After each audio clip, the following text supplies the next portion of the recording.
Puji nama Tuhan. Hari ini kita kembali akan merenungkan kebenaran firman Tuhan yang saya mau beri tema tetap menguatkan kepercayaan kepada Tuhan. Di dalam 1 Samuel pasal yang ke-30 ayat yang ke-6 firman Tuhan berkata, "Dan Daud sangat terjepit karena rakyat mengatakan hendak melempari dia dengan batu. Seluruh rakyat itu telah pedih hati masing-masing karena anaknya laki-laki dan perempuan. Tetapi Daud menguatkan kepercayaannya kepada Tuhan Allahnya." Masa yang sukar adalah bagian dari kehidupan kita manusia. Dan masa yang sukar bisa jadi sangat mengecewakan serta menghancurkan semangat kita. Masa-masa yang sukar bisa membuat kita merasa negatif tentang diri sendiri, kehidupan dan masa depan kita. Kalau kita tidak hati-hati, masa sukar bisa membuat seseorang mengalami kepahitan dengan diri sendiri, dengan orang lain, dan bahkan dalam hubungan dan relasinya dengan Tuhan. Raja Daud mengalami masa-masa yang sulit di dalam dia memimpin bangsa Israel. Daud diizinkan mengalami satu pengalaman yang sangat sulit.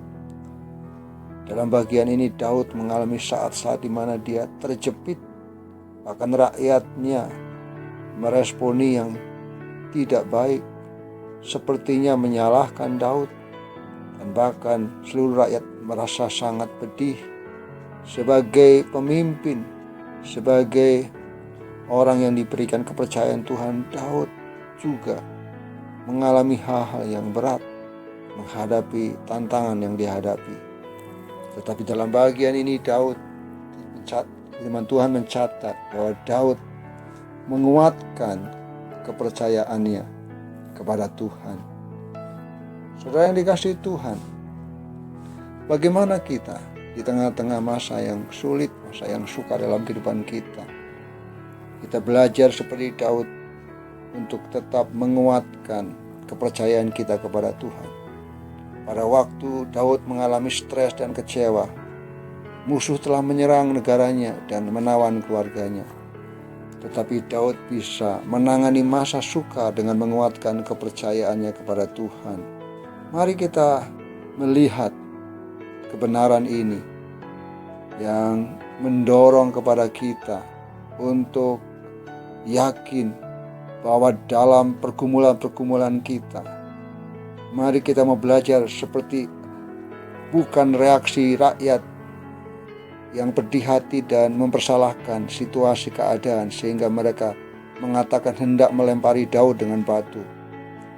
Tapi mari kita belajar seperti apa yang menjadi reaksi Daud dalam kondisi kesedihan hati yang mendalam dan terancam untuk dibunuh. Daud menguatkan kepercayaannya kepada Tuhan. Daud semakin bersandar kepada Tuhan. Daud memilih untuk tetap setia kepada Tuhan. Terkadang ketika kita alami persoalan, Tuhan sepertinya melakukan pembiaran seolah-olah Tuhan tidak mampu bertindak untuk menolong kita. Sehingga kita mudah untuk menyalahkan keadaan. Tapi hari ini mari kita belajar apa yang diresponi oleh Daud. Mari tetap menguatkan diri kita dan percaya dan bersandar penuh kepada Tuhan. Percayalah Tuhan sumber kekuatan buat kita yang akan menolong kita melewati persoalan pergumulan kita. Tuhan Yesus memberkati.